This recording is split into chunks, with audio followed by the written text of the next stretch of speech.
Amen. Quel combat que nous avons. Or, nous, la foi, si vous remarquez, le prophète dit que tous ceux qui ont combattu le bon combat de la foi, ils ont gardé toujours la foi. Jusqu'à leur mort. Amen. Jusqu'à leur mort, ils avaient toujours cette foi en eux.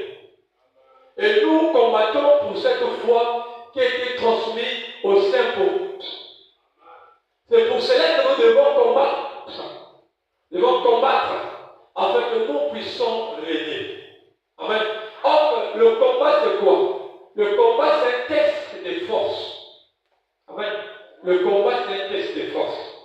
Et que vous devez savoir la manière que votre ennemi travaille. Vous devez savoir ses tactiques. Vous devez savoir comment il commence pour attaquer. Il commence où? Vous devez étudier ses coups. Vous devez étudier ses faiblesses. Vous devez étudier sa force. Dans le combat, c'est ça. Si vous voyez dans le combat naturel, les gens, dans le naturel, les gens, les boxeurs qui se battent dans les rings, quand il sait qu'il y a un combat qu'il va combattre avec son adversaire, il va s'écarter. Lui, peut-être avec son entraîneur ou de lui-même, il va commencer à étudier son adversaire. Il va commencer à étudier ses coups, ainsi ses points faibles. Donc c'est pareil pour nous les enfants de Dieu. Nous devons étudier les diables. Nous devons savoir ses tactiques. Nous devons savoir là où il commence pour attaquer. Or, le vrai combat, ça c'est comment la pensée humaine. Donc le combat n'est pas physique, mais le combat est spirituel. Le combat, ça c'est comment dans la pensée. C'est dans la pensée que le combat commence. C'est dans la pensée que le combat commence. Et c'est là dans la pensée que les diables viennent vous attaquer. Vous attaquez comment? Par les raisonnements, les pensées négatives. Ouais. Tous ces choses qui vous font penser tellement de la parole, ça, ce sont des combats des diables. Amen.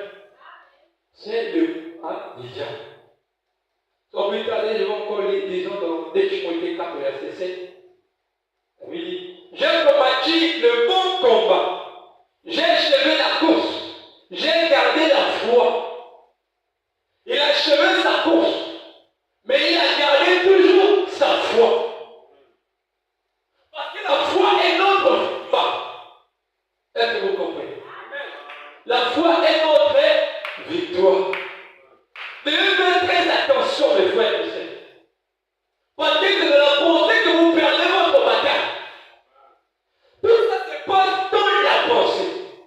C'est pour ça que vous ne devez pas accepter que les diables puissent injecter quelque chose dans votre pensée. Parce que quand vous acceptez quelque chose que les diables mettent dans votre pensée, c'est là où vous perdez votre bataille. Ça vous perdez ce que vous attendez à Dieu. Parce que tu ne peux pas attendre quelque chose à Dieu dans les raisonnements. Ça ne marchera pas. La vie est tout possible à celui qui croit. Donc ta foi, tu dois être ferme à ce que tu es en train de croire, à ce que tu es en train d'écouter. Parce que c'est un combat. Et tu dois combattre pour rien. Oui, mais c'est un combat. Même pour venir à l'église, c'est un combat qui se passe. En toi. Ça se passe en toi. Amen.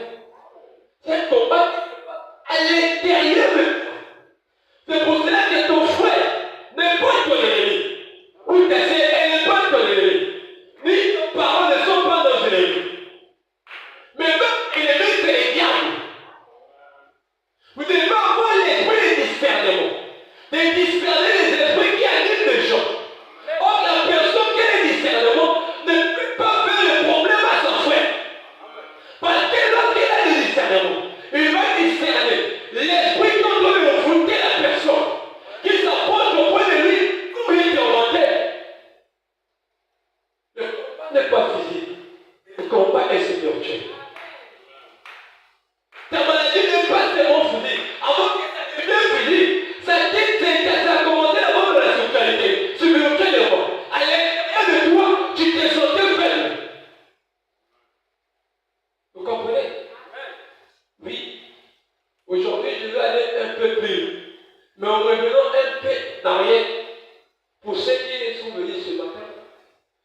ont commencé à écouter ce sujet, cette exhortation que j'ai commencé, cet enseignement, je vais essayer de retourner un peu en arrière pour que vous puissiez comprendre. Parce que la plus grande bataille, ça se passe dans la pensée. Vous devez savoir comment faire pour vaincre les diables. Vous devez savoir quels sont des signes qui montrent que les diables sont en train de vous attaquer. Qui montrent que c'est le diable qui est là dans votre pensée. Parce que le diable, il attaque votre esprit. Parce que l'esprit, lui, il contrôle la pensée lui-même. Ton esprit, toi, il contrôle la pensée. Est-ce que vous comprenez? L'esprit contrôle la pensée. C'est pour ça que le diable peut d'abord attaquer ton esprit. Pour atteindre tes pensées.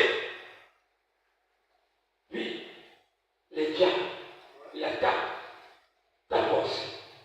Est-ce que vous comprenez? Comprenez mes frères. Aujourd'hui, je vais être preuve pour que vous puissiez comprendre. Amen. Dans le combat, tu vas me dire dans le combat spirituel.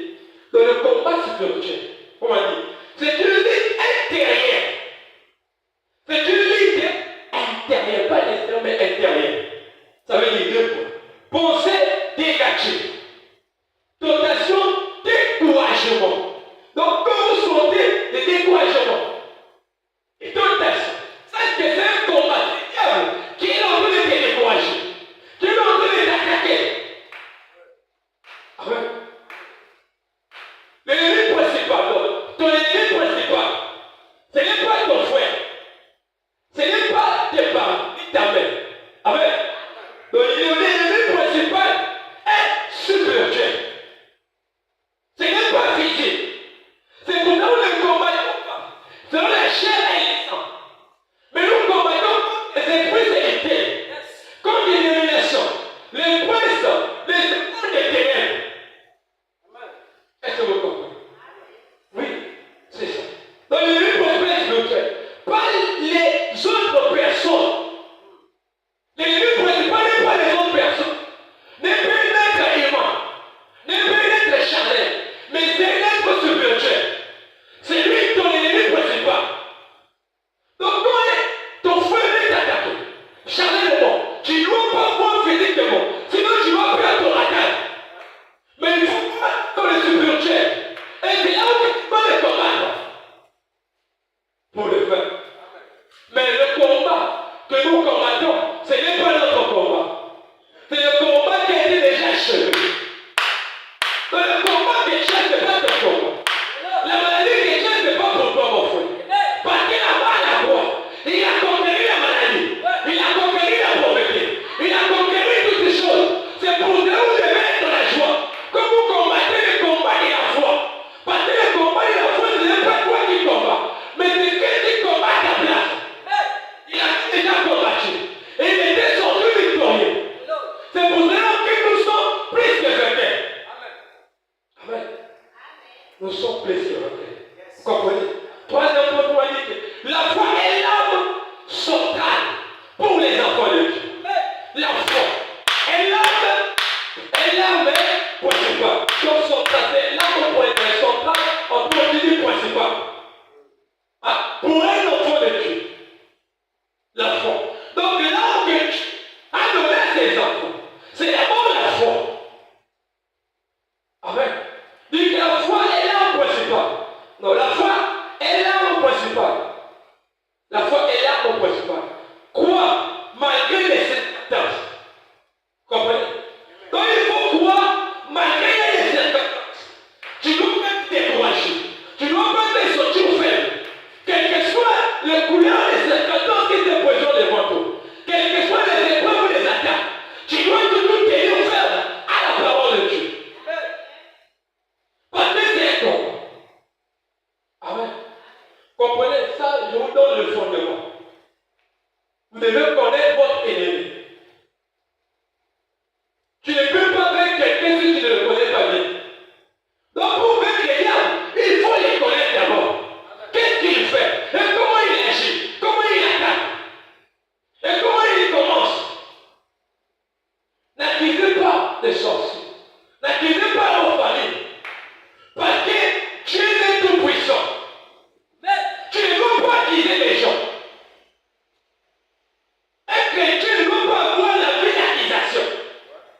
Parce que la Bible dit que Dieu dit que je combattrai pour vous et vous garderez le silence. Donc, quand il combat pour toi, tu dois juste garder ta silence. Ton silence, tu dois le garder. Parce que c'est lui qui combat. Quand tu combats, tu dois avoir la parole. Mais la parole, c'est écrit sur le main.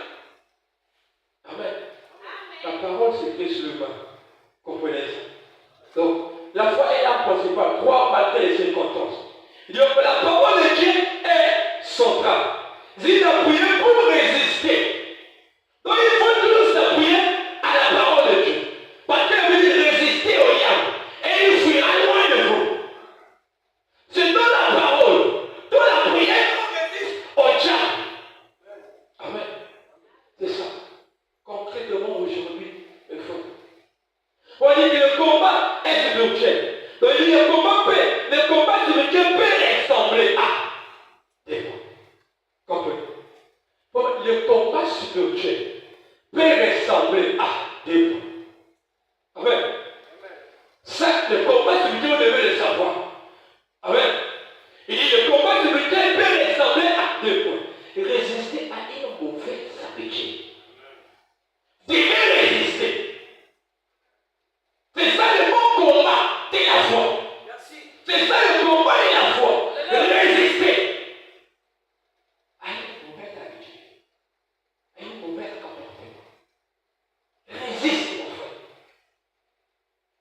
Si tu, à tout moment de venir en métal, ça doit changer. Tu dois résister à cela.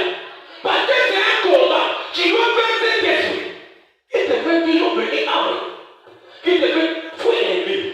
C'est un combat, mon frère. Tu dois combattre cet esprit. Tu ne dois pas laisser que cet esprit puisse être de toi. Non, tu dois dévoiler. Oui, c'est comme si quand tu es malade. Si c'est un combat, tu dois résister à la maladie. Tu dois résister. Tu dois résister. Mais si vous tolérez le mal, vous honorez le diable. Vous rabaissez Dieu.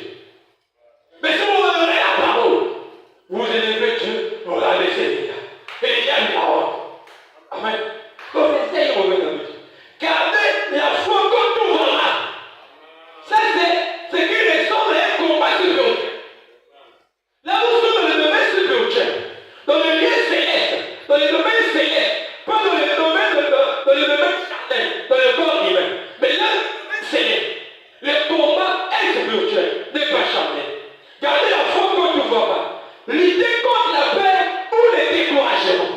Tu dois lutter toujours contre la peur ou le découragement.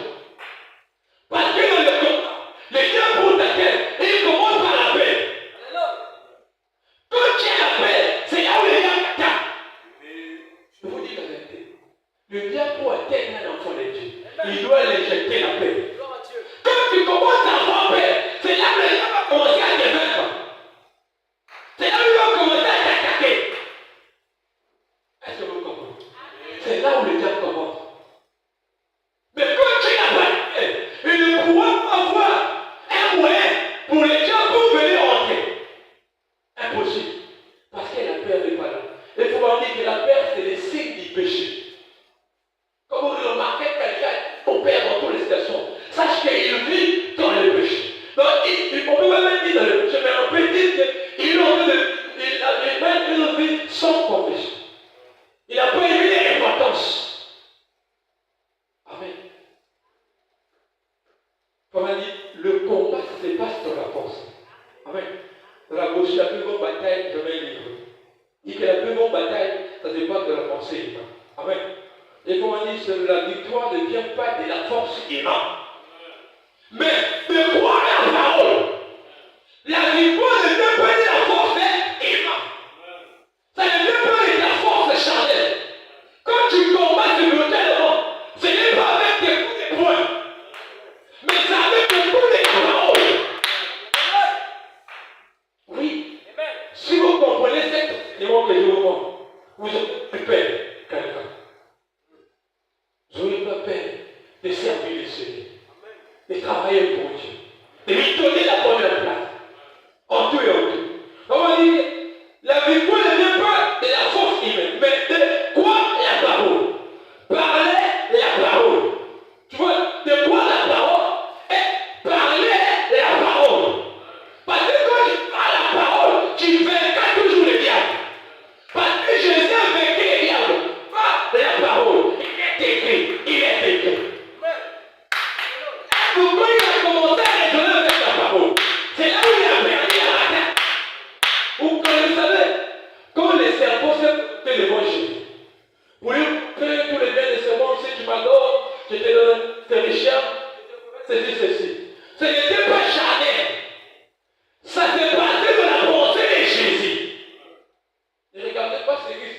regardais la télévision, c'est que les gens tournaient nous montrer. Non.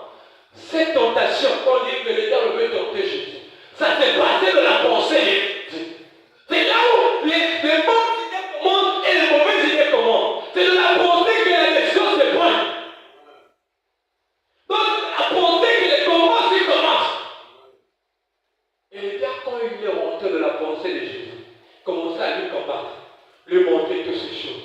Mais Jésus est vaincu par la parole. Amen. Croire la parole, parler la parole. Et rester ferme dessus. Restez ferme dessus. Donc restez ferme là sur la parole. Je reste ferme. Vous savez, rester ferme, quoi? Peu importe que ça fait mal. Peu importe que ça semble un peu difficile. Mais qu'il a tout faire. Mon Dieu a promis. Il a parlé. Je sais. Ça arrivera. C'est ça, rester ferme à la parole. Peu importe les difficultés. Oh, ça ne va pas marcher. Mais c'est que Dieu avait dit. Il avait promis. Oui, Abraham, quand Dieu lui a promis un fils, malgré les mois s'est passé, les jours passés, il demande à sa position. Non, t'es bon d'abord. Oh, mais moi je sais, il va venir. Ça va bien. Oh, mon chéri, je sais que tu m'aimes, mais je te demande une fois fait. Prends juste ma servante, sors avec elle, et tu auras un fils. Mais Abraham, tellement il aimait sa femme, pour satisfaire sa femme, pour ne pas voir sa femme la tristesse, il fallait que puisse accomplir la volonté de sa femme. Mais malgré ça, il dit, chérie, Isaac viendra. C'est ça, rester ferme. Témoin le combat, témoin les actions. Il viendra.